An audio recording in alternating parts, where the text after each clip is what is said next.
घर में चाय बनाने के लिए चाय की पत्ती तक नहीं है।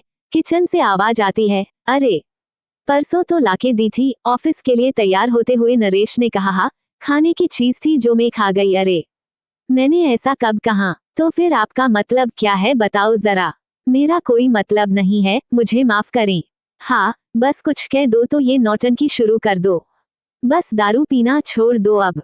अरे दारू की बात कहाँ से आ गई अब? सच ही कह रही हूँ, आकाश की स्कूल फीस भी भरनी है।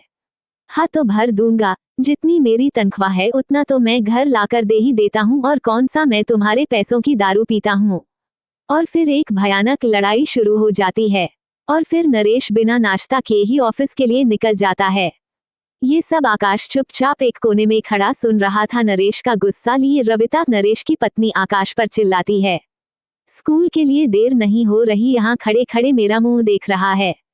इतने में आकाश डरते हुए बोलता है कि आज टीचर ने फीस जमा कराने के लिए कहा है, और कहा है अगर फीस ना हो तो स्कूल मत आना। इतना सुनते ही रविता गुस्से में आग बबूला हो जाती है। तेरे बाप को तो दारू पीने से फुर्सत तक नहीं, कुछ कह दो तो उल्टा चिल्लाते हैं। एक काम करो, मुझे बेच दो। इतना बोलते बोलते रो पती है और अपनी किस्मत को कोसने लगती है।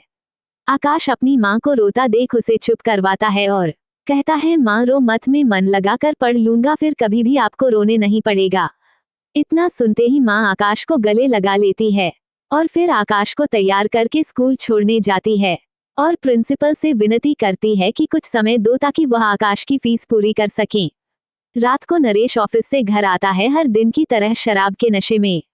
बस फर्क है आज वो होश में था। वो घर आके चुपचाप बैठा जाता है और अपनी पत्नी और बेटे को बुलाता है, और बैग से एक पैकेट निकालता है और रविता को देते हुए कहता है, कल मेरे बेटे की स्कूल फीस भर देना, और हाँ तुम भी मन लगाकर पढ़ाई करना और अच्छे इंसान बनना। इतना कहते ही वो दोनों को गले लगा लेता है और सुबह के लिए माफी मांगता है। रविता भी माफी मांगती है और डिनर लगाती है।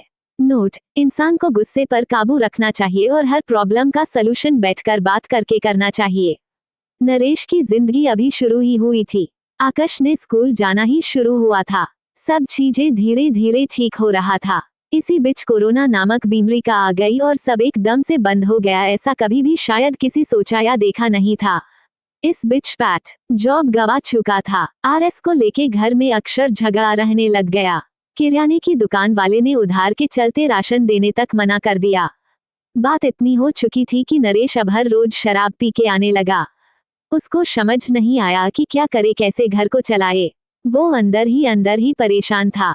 किसी को कह भी नहीं सकता था और बर्दाश्त भी नहीं कर सकता था।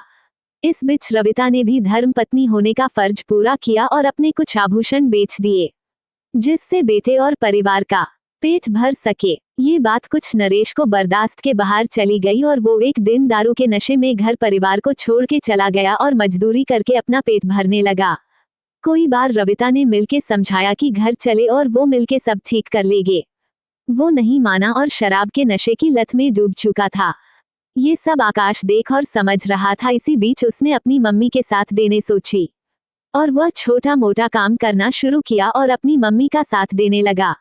जिस उम्र के उसके साथ के बच्चे क्रिकेट खेलते थे, मूवी देखते थे, एंजॉय करते थे, उस समय वो डिश केबल, मोबाइल रिपेयरिंग जैसे काम करता था, और समय का पता नहीं चला। खिलते फूल की एक कोमल कली पूरे फूल में बदल गई।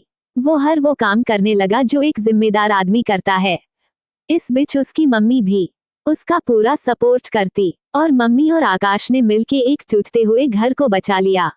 इसकी खुशी उनके के चेहरे पर साफ दिखाई देती थी, और पता नहीं चला कब जिम्मेदारियों ने एक बच्चे को समय से